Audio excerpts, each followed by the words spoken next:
ఎప్పటికప్పుడు ఎండగడుతూ రైతుల పక్షాన బీఆర్ఎస్ పార్టీ నాయకులందరం కూడా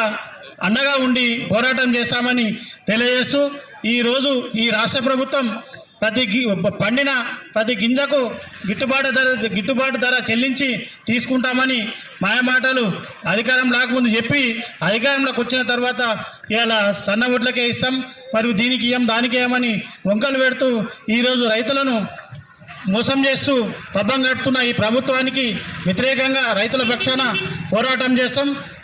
గిట్టుబాటు ధర ఇచ్చే వరకు, రైతులకు రుణమాఫీ చేసే వరకు, రైతులకు న్యాయం జరిగే వరకు కూడా టీఆర్ఎస్ పార్టీ గౌరవ మాజీ ముఖ్యమంత్రి గారి నాయకత్వాన, మరి కేటీఆర్ గారి నాయకత్వాన, మన మాజీ మంత్రి గారు హరీష్ రావు గారి నాయకత్వాన మేమందరం కూడా రైతుల పక్షాన ఉండి పోరాటం చేస్తామని తెలియజేస్తూ ఈ గిట్టుబాటు ధర ఇచ్చే వరకు కూడా మేము ఈ ధర్నా కార్యక్రమాలు కానీ ఎక్కడికక్కడ